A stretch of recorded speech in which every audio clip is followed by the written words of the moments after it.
Yo les voy a ir haciendo preguntas conforme yo voy a ir avanzando el tema. Esto me encargó mucho el doctor Rafael, entonces necesito que ustedes estén bien atentos a este tema. Les voy a ir haciendo preguntas porque yo tengo la lista de su grupo, entonces eso también va a valer nota. Ya necesito que ustedes estén bien atentos durante el transcurso de este tema que les voy a explicar, ¿ya? Vamos a hablar de todos los exámenes complementarios que se ocupan en la clínica, los exámenes complementarios oftalmológicos. Fíjense acá. Tenemos lo que es la cirugía refractiva. Saben que la cirugía refractiva es aquella que a través de un láser excimer, se produce lo que es el moldeado de la córnea para disminuir lo que es la metropía, ya sea una miopía, una hipermetropía o un astigmatismo. Entonces, esta cirugía sí se realiza en la clínica y previo a esta cirugía lo que se realiza son una serie de estudios para ver si es que el paciente está apto o no para ser sometido a una cirugía. Aquí tenemos el primer estudio que se realiza es la técnica para ver lo que es la agudeza visual. Fíjense que al paciente se lo sitúa más o menos a una distancia de unos 6 metros que equivale a 3 pies. Se lo sitúa a 6 metros el paciente y se coloca aquí lo que es una cartilla, un optotipo, en la cartilla de Snellen. Fíjense que tiene letras desde la más grande hasta la más chica. De acuerdo a estas letras, se le pide al paciente, se le ocluye, si vamos a valorar el ojo derecho, nosotros ocluimos el ojo izquierdo y vamos valorando fila por fila, que el paciente vaya diciendo. Si es que el paciente ve hasta la línea que es 20/20, equivale al 100%, es que su visión es 20/20, que equivale a 1.0, es decir, que su visión es 100%. Si el paciente tiene dificultad con un ojo y llega a 20/50, de acuerdo a eso, esa graduación es lo que el paciente va a estar viendo. Otro optotipo que tenemos, fíjense en la segunda imagen, tenemos lo que es el optotipo de Allen. Este de acá es para personas que son analfabetas o niños. Entonces, con este de acá nosotros podemos valorar también lo que es la agudeza visual en niños o en personas que son analfabetas, ya que no saben el abecedario. Otro optotipo tenemos lo que es la E direccional. Fíjense, esta imagen es una E. Nosotros le decimos que esto es una patita, es una mesita que tiene patitas, fíjense, y nosotros le vamos apuntando con nuestro dedo y diciendo que la persona nos vaya diciendo para dónde se dirigen lo que son estas patitas de lo que son las mesas. Entonces el paciente nos va apuntando con su dedito si es hacia el lado derecho, si es hacia el lado izquierdo, si es hacia arriba o hacia abajo. Y con esto nosotros también podemos valorar lo que es la agudeza visual del paciente.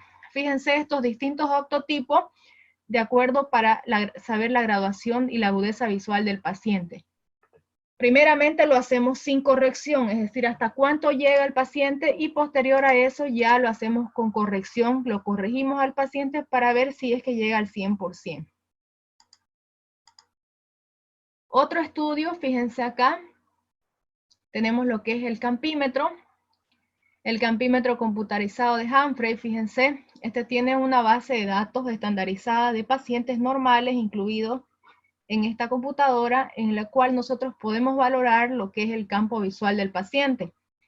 Situamos, fíjense, al paciente en la parte de aquí atrás y nosotros vamos realizándole lo que es el campo visual al paciente, y el paciente va viendo unas lucecitas a través de este campímetro, y de acuerdo a la lucecita, él va apretando qué lucecita va viendo. Entonces, de acuerdo a eso, nosotros podemos valorar también el campo visual del paciente. Es importante también este estudio realizarlo en pacientes que tienen glaucoma, ya que en los pacientes que tienen glaucoma hay una disminución de lo que es el campo visual de la parte periférica hacia la parte central.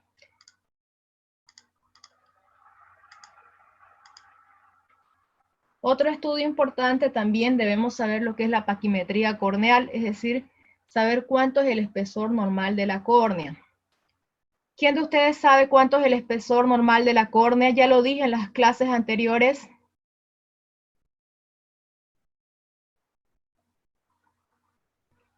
¿0,5? ¿Ya cuántas micras? ¿Cuántas micras tiene? 43, No, 43 de refracción. no, ¿cuánta espesor? ¿Cuánto es el espesor normal de la córnea? 0,5 milímetros, creo que es. ¿Y micra? ¿Cuántas micras tiene? Lo dije en la anterior clase en córnea. 7. No. 500 micras. Menor a 500 micras, digo. No, no tiene que ser menor, más bien, tiene que ser arriba de 500 micras, ¿ya? Entonces, el espesor normal de la córnea es 500 micras. Si es menor a 500 micras, ya estamos ante un queratocono, les dije, ¿no? Cuando hay un adelgazamiento del estroma corneal, ¿ya? Entonces, la paquimetría, una córnea para ser sometida a una cirugía refractiva, que es una cirugía a través de un láser para moldear lo que es la superficie de la córnea, este es uno de los parámetros más importantes, ¿ya? Lo que es el grosor de la córnea. Con este estudio, el paquímetro, nosotros medimos lo que es el grosor de la córnea, que tiene que ser por arriba de 500 micras para que ésta esté en condiciones óptimas para ser sometida a una cirugía. Eso es muy importante que ustedes recuerden. Fíjense este equipo de acá, se llama la topografía corneal.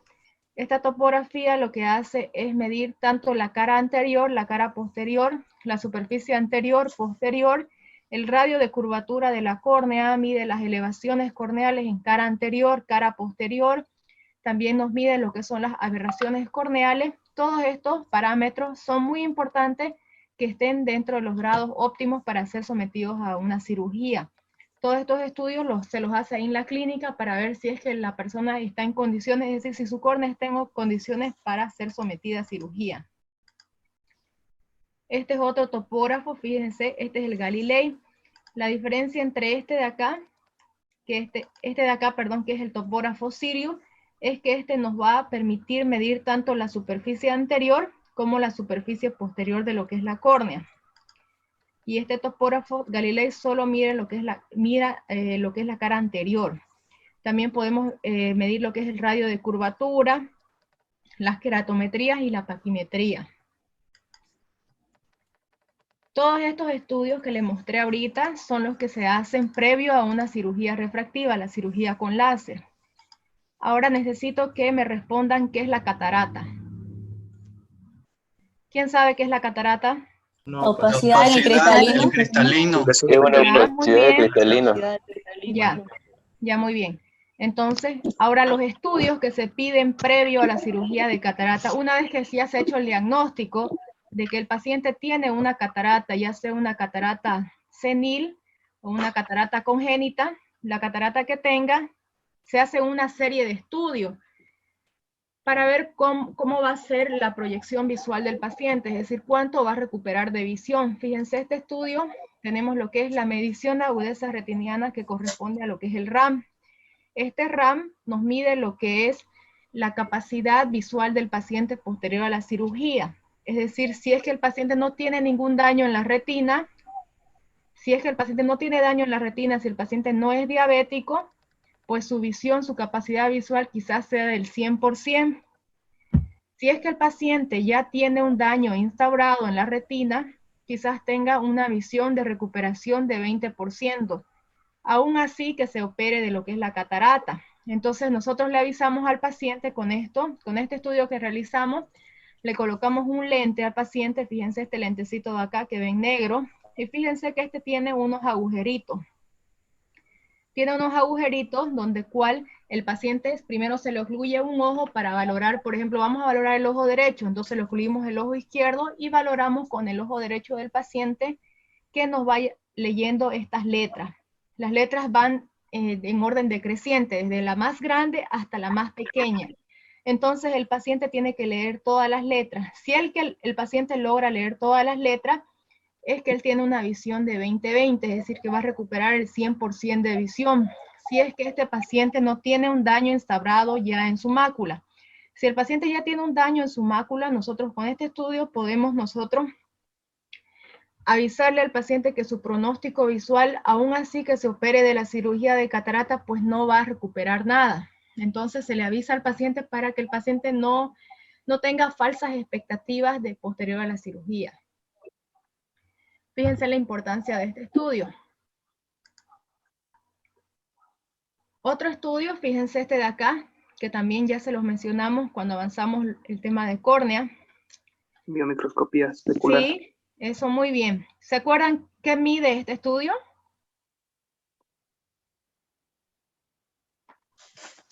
La deformidad de la célula. Eso, muy bien. Este es el estudio del recuento endotelial o biomicroscopía especular. Con este estudio nosotros podemos ver la calidad y la calidad y la cantidad de células que tiene el endotelio de la córnea. Es muy importante este estudio realizarlo previo a una cirugía de catarata, porque con esto nosotros podemos saber cómo está el endotelio de nuestro paciente y si es que ante la injuria, ante el daño de una cirugía, no le vamos a causar más daño y una descompensación posterior a nivel de lo que es el endotelio de la córnea. Entonces, fíjense, esta célula, nosotros vemos acá unos valores, nos dice lo que es la cantidad de la célula y la calidad de las células, es decir, qué forma tienen estas células y cuántas células hay. ¿Se acuerdan la cantidad de células normalmente que debería tener el endotelio de la córnea? 3.000 a 3.500. Sí, tiene que tener de 2.000 a 3.000, ya de 2.000 a 3.000 es lo normal. Para que sea sometido a una cirugía, mínimamente 2.000 células, ¿ya? Para una cirugía de catarata, mínimamente 2.000 células. Si el paciente tiene menos de 2.000 células, también se le avisa que hay mucho riesgo de que tenga descompensación posterior a la cirugía de catarata, una descompensación a causa de lo que es el endotelio, ¿ya? Entonces es importante este estudio ya que nosotros podemos valorar la cantidad de las células y la calidad de las células, ¿ya?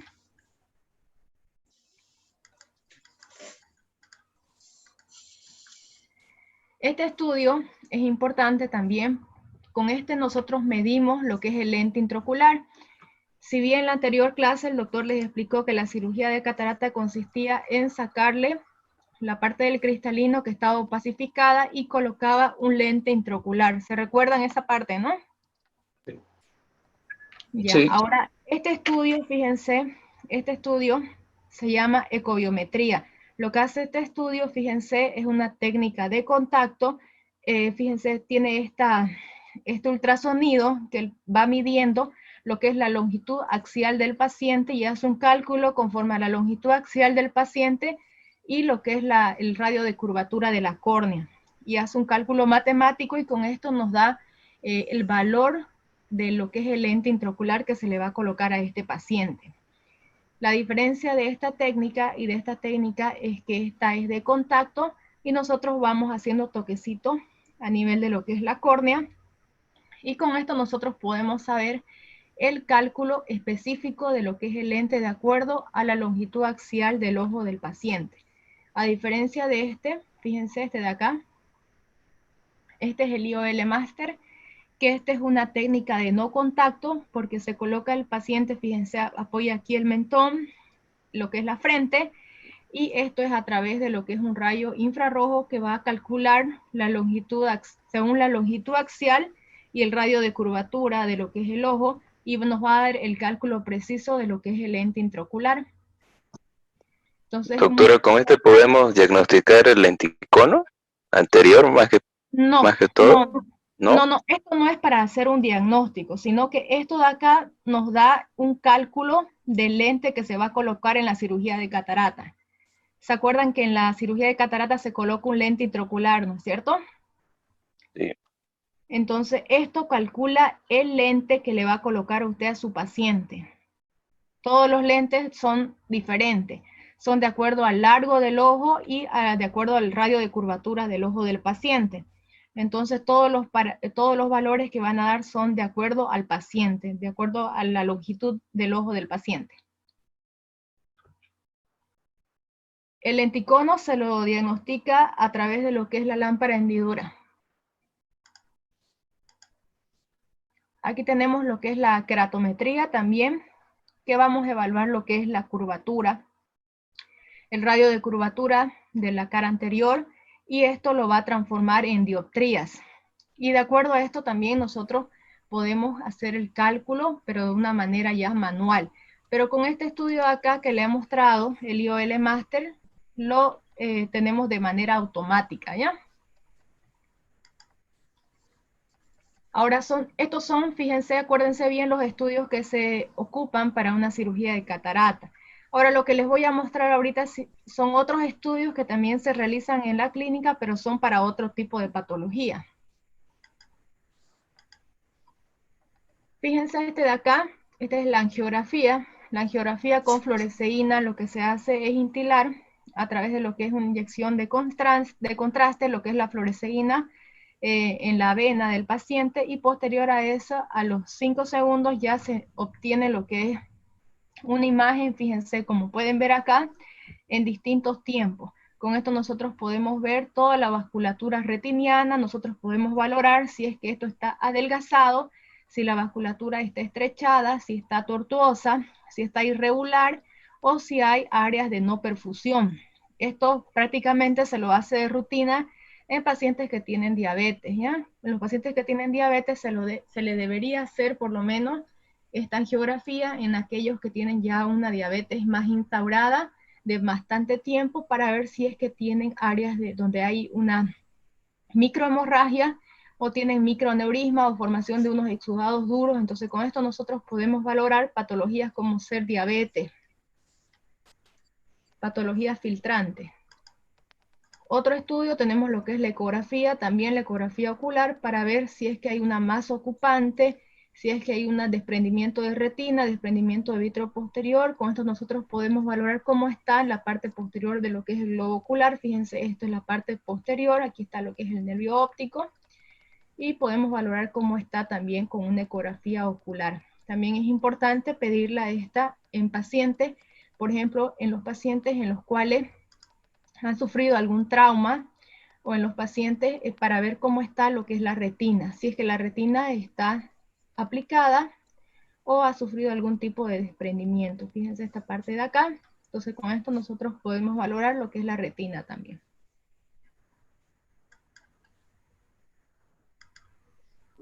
Otro estudio, fíjense, este de acá es la tomografía de coherencia óptica. Con la tomografía de coherencia óptica nosotros podemos valorar toda esta área de acá que representa lo que es la retina, el área de la mácula, el área de lo que es la fovea, y fíjense, simula este corte de acá, este corte histológico de las capas de la retina. ¿Cuántas son las capas de la retina? ¿Quién me puede decir?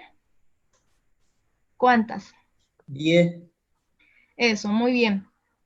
Fíjense este de acá, esta imagen que ven acá, simula las 10 capas de la retina, desde la más externa hasta la más interna. Aquí está, fíjense, el epitelio pigmentario de la retina, la membrana limitante externa, la capa de los fotorreceptores, la membrana limitante interna, la plexiforme interna, la nuclear interna y todas las capas de la retina.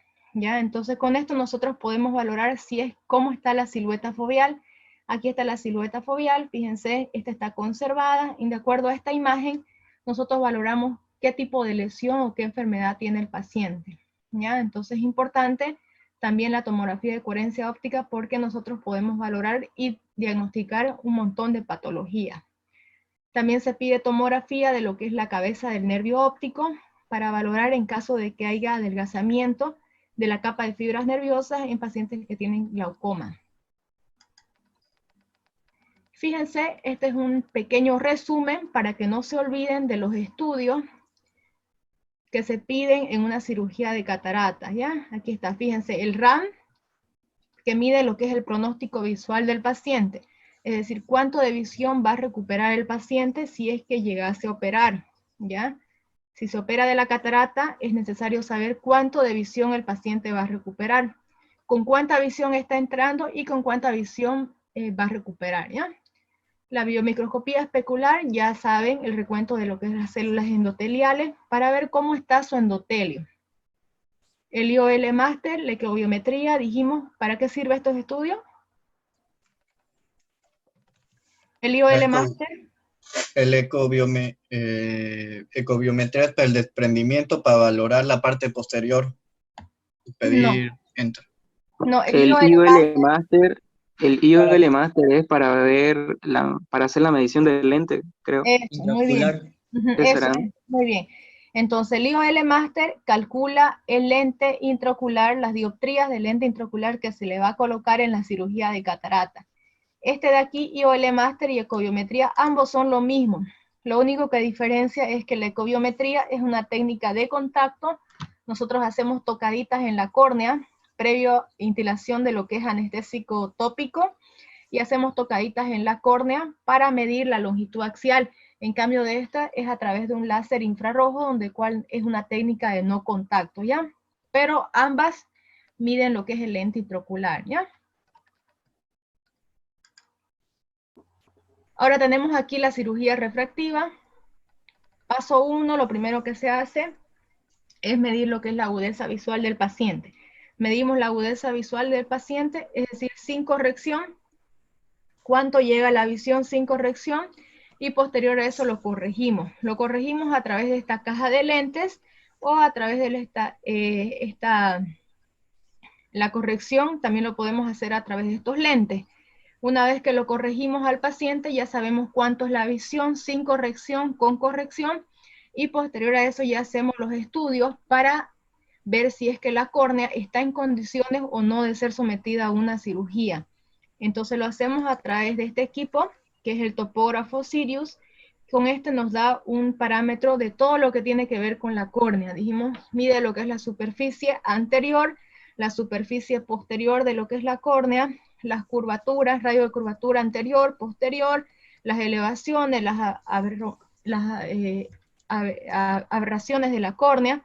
Entonces con este estudio nosotros podemos saber las condiciones de lo que está la córnea, ¿ya? Y con este estudio, lo que es la campimetría, medimos lo que es, valoramos todo lo que es el campo visual del paciente. Hay pacientes que quieren ser sometidos a una cirugía refractiva, se hacen todos los estudios de agudeza visual, topografía corneal, pero cuando llegan a hacerse ya la campimetría, es decir, tienen disminución de lo que es campos visuales periféricos o tienen patologías que antes no han sido diagnosticadas. Entonces es importante que se haga también la campimetría para diagnosticar patologías que antes el paciente no sabía que tenía. Y entonces son, fíjense, son estudios de rutina que se hacen para evitar que el paciente después no tenga los resultados deseados. En el glaucoma, saben que es la presión cuando está elevada, ¿no es cierto? Cuando hay presión intraocular elevada y con un daño instaurado tanto estructuralmente. Entonces tenemos lo que es la tonometría de Goldman. Fíjense esta imagen en la parte de arriba. Lo que hacemos a través del tonómetro de Goldman es medir cuánto está la presión del paciente. Lo normal es de 10 a 20. Si este está por arriba de 20, ya decimos que está con una presión intraocular elevada. Posterior a eso, nosotros le hacemos dos estudios. Este de acá, que es la campimetría, que es así lo hacemos ya, a través de lo que es el campímetro de Humphrey, y el resultado es esta imagen. Aquí podemos tener tanto el ojo derecho como el ojo izquierdo. Con esto nosotros valoramos si es que esto está, fíjense en este lado de acá, este campo está deprimido, a diferencia de este campo de acá. Este es el campo, este de acá es el campo nasal superior que está deprimido, a diferencia de este de acá. Y con la tomografía de coherencia óptica nosotros podemos valorar también lo que es el nervio óptico. Fíjense en esta imagen, todo lo que está en color rojo y lo que está en color amarillo significa adelgazamiento. Todo esto debería estar en color verde. Entonces, de acuerdo a esto, nosotros podemos saber si hay un adelgazamiento a nivel de lo que es el anillo neuroretiniano, adelgazamiento de lo que son las capas de fibras nerviosas, y este es propio de un paciente con glaucoma. Fíjense que en el paciente que tiene glaucoma todo esto está deprimido. Tanto la capa de fibras nerviosas como lo que es el anillo neuroretiniano. ¿Ya? Entonces es importante que estos estudios, tanto lo que es la tomografía de coherencia óptica como la campimetría, se hagan en pacientes con glaucoma, porque con esto nosotros podemos valorar, incluso podemos hacerle un seguimiento del paciente si es que él está haciendo su tratamiento de acuerdo a la patología que él tenga. Fíjense esta imagen, son los láser. Los diferentes tipos de láser que hay también en la clínica. Tenemos aquí lo que es aquí tenemos lo que es el JAG láser, este de acá, fíjense. El Jack láser es este láser de acá, el primerito, que se usa para capsulotomía, iridotomía. ¿Se acuerdan? En la anterior clase el doctor les habló de una capsulotomía en los pacientes que tenían operados de cataratas, que tenían opacificación de lo que es la cápsula posterior, ¿se acuerdan? Los pacientes que habían sido sometidos Sí, a cirugía de catarata. por restos de córnea, por restos de... Esto de acá es una opacificación de lo que es la cápsula posterior en un paciente que ya fue sometido a una cirugía de catarata. Esto es posterior a la cirugía de catarata. Entonces lo que hace el doctor es darle láser con este Jack láser, le da láser a nivel de lo que es todo esto que está opacificado para que otra vez penetre lo que es la luz, ¿ya? Esto se usa para capsulotomía, iridotomía. Luego tenemos lo que es el argón láser, el láser argón, que es este de acá. Este se lo usa en caso de que hayan filtraciones, en caso de retinopatías diabéticas de tipo proliferativa, que hayan microaneurismas, que hayan aquí en todo lo que es la retina. Fíjense, todo esto de acá, que ven estos puntitos de color blanco, son todos los láser que han dado en este paciente que tenía daño a nivel de lo que es la retina a causa de una retinopatía diabética. Todos estos son los puntos filtrantes donde ha sido ocupado por el láser. Otro láser que tenemos lo que es el láser excimer, este de acá. Fíjense, este es el láser que se ocupa para lo que es la cirugía refractiva. La cirugía refractiva es aquella que se hace para moldear lo que es la córnea, la superficie de lo que es la córnea, para dejar de usar los lentes. Muy bien, ¿tienen alguna duda de este tema de los exámenes complementarios? Doctora, Dígame. una pregunta. En la cirugía refractiva, ¿el paciente puede volver a utilizar lentes teniendo la medida que antes de la cirugía? En realidad, la cirugía refractiva es para dejar de usar lentes. Entonces, esta cirugía es para dejar la dependencia de los lentes. Pero hay casos, obviamente, que esto no te va a quitar lo que es la presbicia, que es posterior a los 40 años. Entonces, de acuerdo a qué edad quiere operarse, influye bastante, porque si es posterior a los 40 años y quiere hacerse una cirugía refractiva, va a llegar igual a usar lentes, porque la presbicia todavía no se ha llegado a suprimir con el láser. Si es una persona joven, ya con esto deja de usar lentes. Es para dejar la dependencia de los lentes. Una pregunta, doctora. ¿Sí? En la cirugía refractiva, hay algunas veces que el tamaño, piden los doctores hacer un retoque o volver a operar. ¿Por qué pasa eso? A veces, es de acuerdo a la técnica ocupada, porque hay distintas técnicas. Unas son las técnicas de superficie y otras son las técnicas que son las lamelares, la SIC. Entonces, las de superficie, muchas veces de acuerdo también a la medida que se ha corregido en el paciente. No sé cuánto es la medida que le corrigieron al paciente que me estás hablando, pero de acuerdo a la medida que le corrigieron al paciente. Pero normalmente no debería pasar eso, que hay que necesario hacer un retoque. No debería pasar eso. Pero es de acuerdo a la medida que le corrigieron al paciente. Que no todas las medidas se pueden corregir. Y no todas las córneas están en óptimas condiciones, es decir, que no todas las córneas tienen el grosor adecuado, no todas las córneas no tienen aberraciones, elevaciones. Entonces eso es muy importante, que se haga la topografía corneal para valorar todas esas cosas, para que no pasen las correcciones posteriores. Muchas gracias. ¿Alguna otra pregunta más de este tema? Doctora, disculpe, el IO Master con la ecobiometría no me quedó claro la diferencia. Ya. La diferencia de la ecobiometría es que es esta de aquí, fíjese. La ecobiometría es esta de aquí, la primera imagen, que es una técnica de contacto. Lo que, fíjense, este transductor, lo que hacemos tocaditas en la córnea, previa instalación de lo que es un anestésico tópico. Nosotros hacemos tocaditas de lo que es la córnea. La paciente tiene que estar obviamente echada, pero esta paciente, como es para la foto, está sentada, tiene que estar echada, y nosotros hacemos tocaditas en la córnea, y esto va a medir la longitud axial del globo ocular del paciente y saca un cálculo con lo que es el radio de curvatura de la córnea del paciente, hace un cálculo matemático y con eso nos da lo que es el cálculo del lente intraocular. A diferencia de la segunda y la tercera imagen, que es el IOL Master, que esta es una técnica de no contacto. ¿Por qué? Porque usted no hace las tocadas de la córnea, esto a través de un rayo infrarrojo, directamente ya incide en lo que es la retina del paciente y eso nos calcula lo que es la longitud axial del globo ocular del paciente con el radio de curvatura del globo ocular y nos bota también a través de un cálculo matemático de manera automática el cálculo del lente intraocular.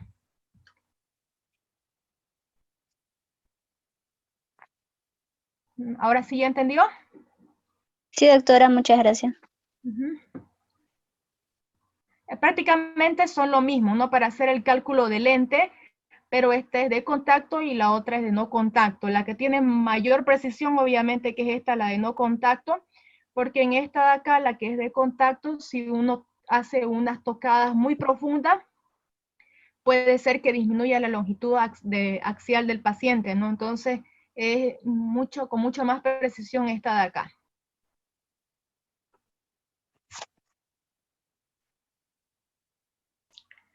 ¿Alguna más duda, chicos, de este tema?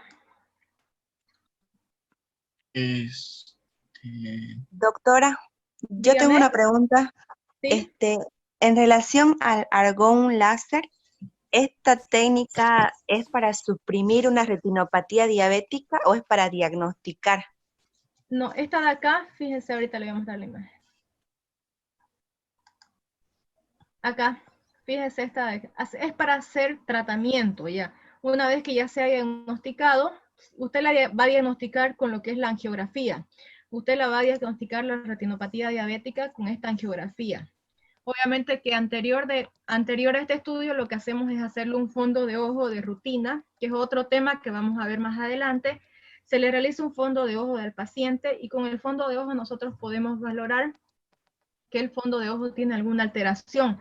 Entonces, cuando tiene alguna alteración, nosotros sabemos más o menos la ubicación, si está en la arcada vascular superior, está en la arcada vascular inferior, entonces de acuerdo a eso nosotros sabemos la localización. Entonces, posterior a eso, nosotros le pedimos lo que es la angiografía, que es este estudio que usted puede ver acá, que es a través de este retinógrafo, se le hace una inyección a través con fluoresceína al paciente, y posterior a eso se hacen unas tomas, fíjense, para ver todo lo que es la vasculatura retiniana, y con esto nosotros podemos valorar cómo está el fondo de ojo del paciente y dónde está filtrando, es decir, para valorar si es que su retinopatía diabética es no proliferativa o es proliferativa, es decir, dónde está filtrando.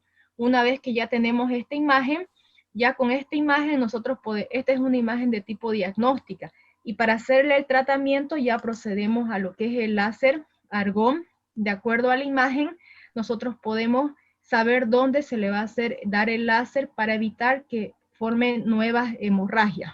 Este es tratamiento, el otro es diagnóstico y este es para tratamiento. Ya, doctora, gracias.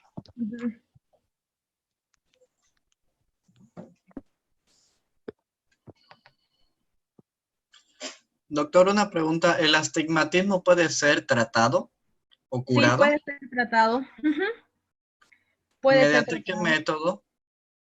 Puede ser tratado, si usted gusta, ya la dependencia, puede ser a través de lo que son los lentes aéreos, pueden ser lentes de contacto rígido, o a través de lo que es el láser excimer, ¿no? A través de lo que es el moldeado de la córnea.